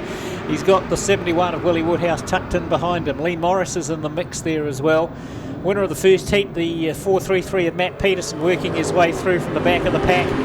The 17 car there as well, Blair Lee. So out front it's McGlashan in the 11, who's side by side with Mountford in the 8. Mountford having probably his best race of the season, I'd say, so far. Tonight in this one, he keeps it pretty high there, and he loses a little bit of ground, cuts back down slightly on McGlashan, but nothing too serious. Billy Lee's right in the mix there as well in the 117. Ashton's coming up in the 16, and it's a 4-way tussle for the lead. Couple of car lengths back to Brendan Fisher in the 92. Here comes Matt Peterson alongside him as well. Willie Woodhouse is just tucked in behind, getting past this 22 of McClimate, and Blair Lee's working his way through from the back of the field as well. So we're 3 laps into the race now, and Billy Lee gets the nose in front. Brett McGlashan has to yield there, and Billy Lee Woodhouse takes over the lead, stretches the legs of that CRW car. Ashton Osborne taking the lower line also gets past McGlashan and sets off in hot pursuit. 433 Matt Peterson's looked fast all night. He's made up a lot of ground in these first 4 or 5 laps, and he's hot on the tail of the 11 car. 92 Fisher's starting to find his groove on the higher line as well now. He's alongside the 17 of Blair Lee, who's running the inside lower line to good effect, and the rest of the field starting to get a little bit left behind. So out front, Billy Lee Woodhouse in the 117 ticks off another lap. That's 6 completed, 4 to go for Saloons. Ashton Osborne's right on her tail. There's about 4 or 5 car lengths back to the 11 of Brett McGlashan. 92 Fisher has a little excursion across the infield, loses a few places as a result. Blair Lee's come up alongside Matt Peterson, and they're battling it out for 4th place. Then we go back to Willie Woodhouse, Fisher, McClimate, Lee Morris, Mountford, and Lee Morris goes round right in front of Tony Mountford, who had nowhere to go. They both come to a halt. The yellow's on, and just as we thought the race was going super well, Lee Morris extricates himself and gets up and running, but Tony Mountford I think is going to need a push. Right, we're in the starter's hands. It looks like we've got the green up, so we'll be racing as they come on the front straight. Billy Lee leads us round. Ashton Osborne's already starting to get the attitude on the car. And away we go in green. Brown a bit slow with the flag, but the lights went there, and Billy Lee's under a bit of pressure. McGlashan actually got a really good start in the 11 car. Blair Lee's switched to the outside line and has made good progress into 3rd place there. And Matt Peterson keeping it down low, looking for the opportunity to get through. So just 2 to go now. Billy Lee Woodhouse in the 117. Midline on the track. Ashton Osborne in the 16 car, down low, can't quite get the traction. Blair Lee's taken over 3rd place. I don't think he's going to challenge these 2. Oh, give another lap.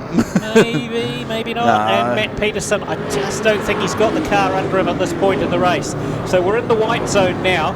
Ashton Osborne takes off for the skies like a 747, but gathers it back up again. He's right on the back of Billy Lee. Here comes the 17 car as well. It's going to be a very interesting final turn. Lots of up and down, not quite so much sideways, but Billy Lee takes it from Ashton Osborne and the 17 car in 3rd place. If she was a fraction slower going into turn 3 and 4, she would have had the 16 car through her door plate. Yeah. Yes. And to be fair, I think it was the berm that would have been a very interesting last corner hadn't it been for the wee berm there.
Those new lights are good. I'm impressed. Well, Particularly the spreader light onto the infield. The infield is much brighter than yeah, it but have was you ever looked at a rescue crew in there? They're kind of scary. Don't want to say that. It's nice to get them into the You can see shadows. the whites of their eyes. As we head through Enviro Waste, we've got the starters flag up. We were 3 wide, but hey, look, we'll go. It's not a ranch. The 72 car of Automoff leads us, but Hawley comes through in the 85. Back to Weir, Bork, Shady there. And we go to Indian File down into Enviro Waste. Shady trying to go high as we look midway through the corner. But it is the 85 of Hawley out in front. Back to Weir, who's moved through on the 72. And Bork looking to move on both of them here past the Value Cars Warehouse. We go, Grandstand we go, and Bork moves up into third. Just about thought he's going to pick up second there on that back straight. Dempsey in the 79 to the outside of the 93 of Shady, but has to pull back in. Just looking out the window at the moment. Tony Youth Mini Stock's in for a runoff. I'm convinced they should go to Super Stock Teams rules for the runoff. Out in front though, it is Hawley, followed by Bork and Weir. It is almost an Indian File race. Leader goes to the pole line, everybody else goes to the pole line. Shady runs the high line there though to good effect. Yeah, there's enough drive up there for the little cars. I mean, at the end of the day, they don't want to be on a super boggy track. They can still run around there. Everyone stays just high around 3 and 4 through Enviro Waste. Except for the one that caught his left rear in that. There was a 17 car, Scott Wright.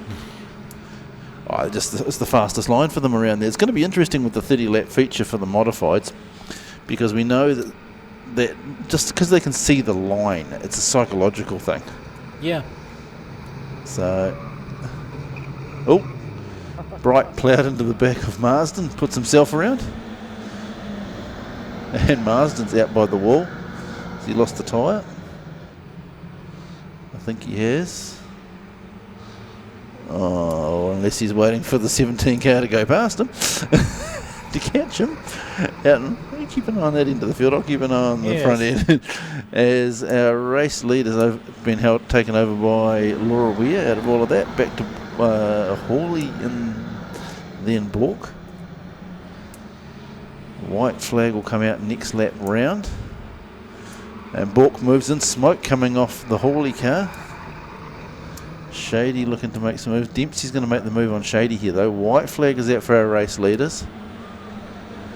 And Laura Weir just keeps it down low, keeps it tidy. If you're going to go around her, if you're going to catch her, you have to go around her. Bork's going to have one chance here. Can he capitalise? I don't think he can. Hawley, smoke stopped. And it will be Laura Weir in the 92 taking away the race win, followed by Bork in the 24. 85 of Hawley. You look further back through the pack. No paybacks. No, he's just too far back. That's what we were waiting for. And we now go to the runoff before our 30 lap feature. And it will be Cole Phillips versus Jackson Hustos for the battle. Who gets their picture on the calendar? 4 lap runoff. Really fucking heavy.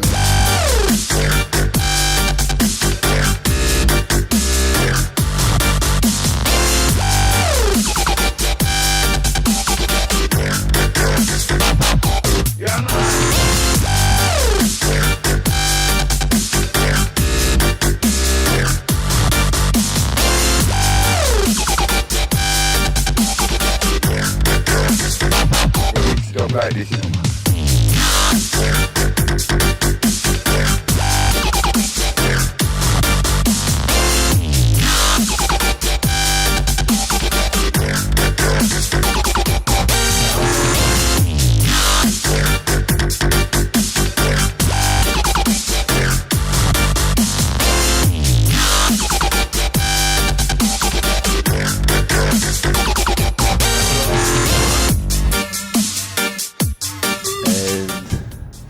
These two keeping it all seemingly clean and tidy as they away and go.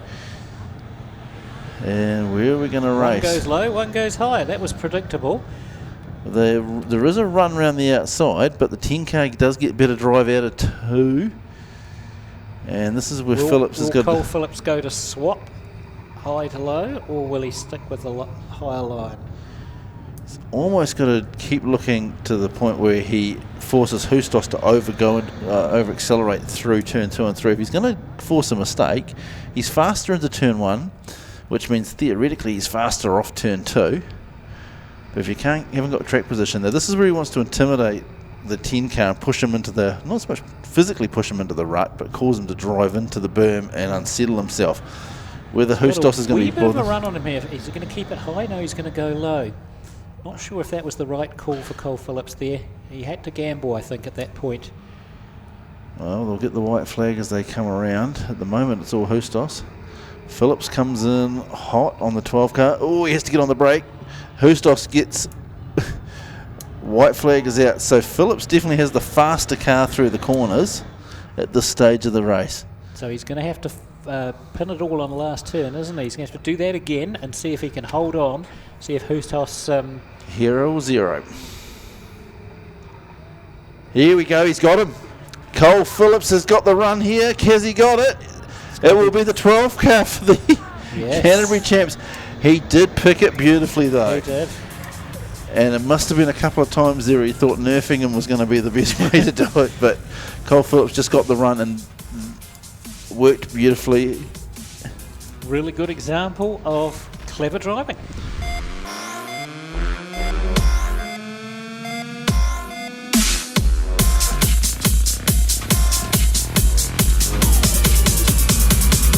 Prepare for battle.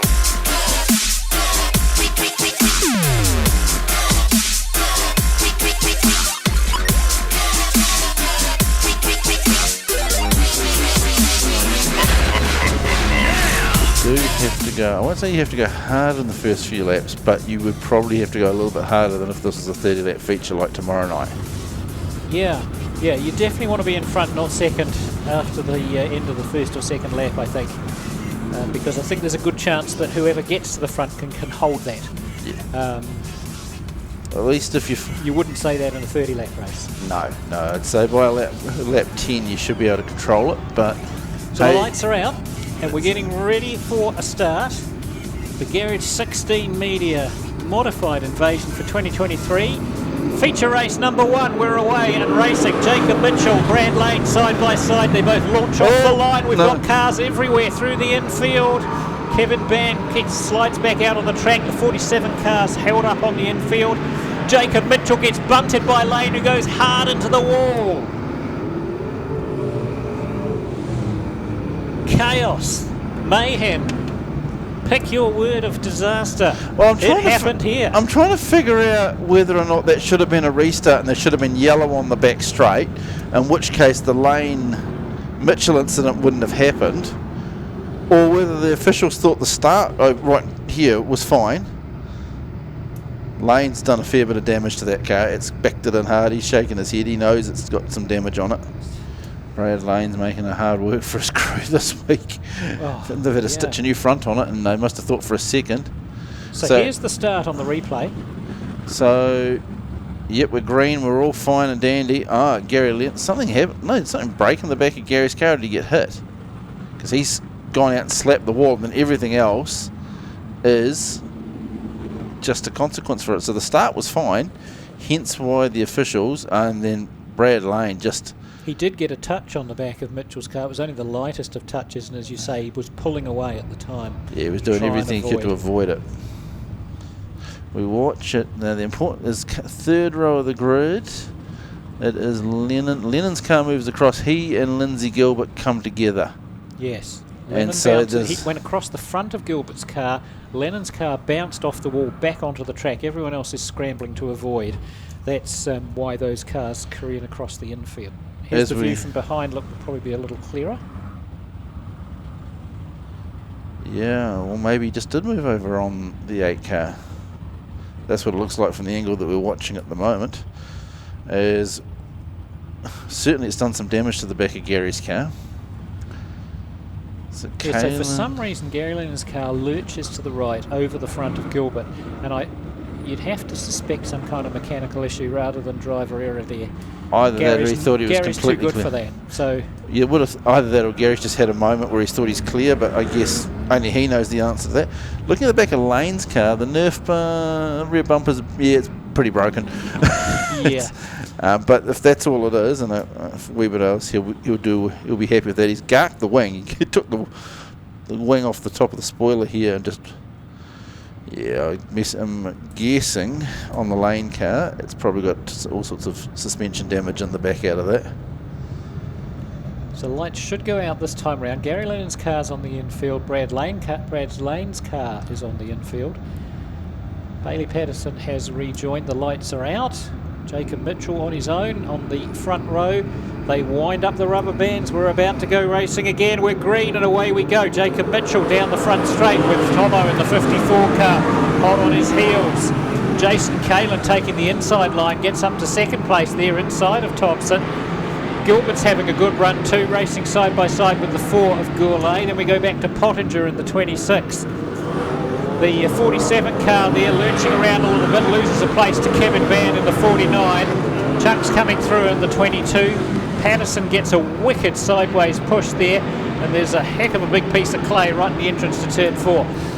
The pole line is good though, and it suits Mike Gurley if he can just keep his nose down there. So Mike Goulet trying to get down to the low line, gets there now, tucked in behind the 54 of Thompson. But out front, Jacob Mitchell is building a lead. And whenever one says that, it's a rather ominous thing, because he doesn't give them up very easily. The worst thing that could happen to him is that he can do this lead and they go to a yellow. Gurley is battling it out for third at the moment between Tim and Tomo. Kalin's in a nice little comfy spot. The battle really is for third, and then we move further back. Well, Gilbert bounces through the corner. Pottinger and Ban were having a good battle. Now Patterson goes around the outside of Pottinger. They're all trying to avoid that big clump of mud sitting at turn 1. I don't blame them. It'll straighten you up anyway if you clip it. So that's 6 laps down now for Jacob Mitchell. He's keeping that car down low. That's his preferred route to the win of this race. Which is really interesting because, frankly, I would have thought he would have been playing up on the high side. But Gurley is there in third at the moment. He's got Tomo hanging on the outside of him. Kalin having a good run. Gilbert has got Ban and Patterson behind him. And we're already about to approach the back markers. Now, this is where it gets interesting for the 18C car. He's going to have to pick and choose his moments. And we know historically there's a handful of guys in this grade that will race you even when they're a back marker. The top 3 are running with very similar lap times. The distance between them is pretty huge, so I can't see them, any one of them, closing up onto the back of any of the other anytime soon. Mitchell gets balked slightly by the Greymouth car there, goes to the outside to get the pass completed. He comes down onto the front straight now, and that'll be 10 laps completed half distance. Just most of the cars now moving to the mid to high end of the track. Not that many playing down on the bottom part. Mitchell, he's picking up the back markers now. 17.5 for Mitchell. And that big clump of dirt, Mitchell just drove straight through and it exploded. 17.6 for Kalin. Yeah. He is right up onto the back now. He's going to be picking up Cassandra Massey shortly. Then Ian White will be the next car in the sights. Kalin really doesn't have too much of an answer. The one to watch is actually Gurley. Yeah, he's closing on Kalin very slowly. Just check the lap times there. Goulet was actually a little slower on that last lap than Kalin, but visually he looks as if he's closing. That'll be just lap traffic affecting that. And this is the problem for the likes of Kalin. He doesn't necessarily know some of these cars. It's been a year since he raced against most of them. And so once he gets into these back markers, he doesn't know whether they're a little wobbly or they're out of shape. Gurley he's within about 5 or 6 car lengths through the corner on the 12 car. Kalin stretches it on the straights, but you can see the brakes on the 12 car just glowing into the back as Mitchell is right coming through the pack at the moment. He's about to tick off lap 15, so that's 3/4 of the way. Pottinger's trying to race him, just about moved down on him across the front, down the front straight. Well, Mitchell's comfortable in his position at the moment. So it's still Mitchell from Kalen, Goulet, Steve Thompson, Bailey Patterson. That's your top 5. So 4 to go, and Mitchell's gone high. He's on the out. He knows that with Hayden Corbett he'll stay low all day long. And he knows he's got plenty of airspace. He's got the best part of the back straight over Kalen. Kalen is within grasp for Gurley, but Kalen gets a little out of shape. I think you get a little nudge there from the 11 car. Oh, the 18 goes through on the 22. Gurley can sniff the back of Kalen. Look at how close they are now. Oi, and Tomo came in hot just about as White pulls off. 2 to go with a battle there on for second and third. This is Mitchell's race at the moment. He comes across again. The battle is here between Kalen and Gurley. We're in the white zone now, just 1 to go. Jacob Mitchell just needs to bring it home. Can Jason Kalen bring it home in second place? I think he will. The gap back to Goulet's too much. Mitchell takes the checkered. No, he doesn't. Takes the white flag. Right. Takes the white flag. I got ahead of myself there. And Kalen slows right up through 1 and 2, accelerates away again. Goulet can't close on the back of him though. They both slip under Pottinger. There's the double checkered for Mitchell. Let's see who comes home second. Kalen takes it from Goulet in the 4 car third. Stephen Thompson fourth. Fastest lap of 16.48. The last lap 18. apart from a to be fair to Mitchell though, he did back off the back markers. That was a 3-way race in front of him, and there was no point in trying to kamikaze into that. Apart from the start of that race, which was a wee bit wobbly. Yes, it was. It was relatively clean right the way through. No real surprise that Mitchell off the front would take the win. It would have been nice to see him and Lane go wheel to wheel, but they kind of went bumper to bumper and it didn't end so well. But that was night 1 of the Garage16 Modified Invasion. First feature winner going to the 18C of Jacob Mitchell. And 1 or 2 drivers got a little bit of repair work to do overnight. They do indeed. Of course, they're all back here tomorrow, so another round of heats, the top 8 pole shuffle, and then the 30-lap modified feature almost at the end of the racing tomorrow night here at Koken Woodford Glen, all courtesy of Garage16, who are bringing us this modified invasion at the very end of the night tomorrow, the Ramp Race Derby. We hope you've had a great evening, whether you've been here in the stadium or watching the live stream. We'd love to see you back again tomorrow night here at Koken Woodford Glen. Till then, that's all from us. Enjoy the rest of your evening.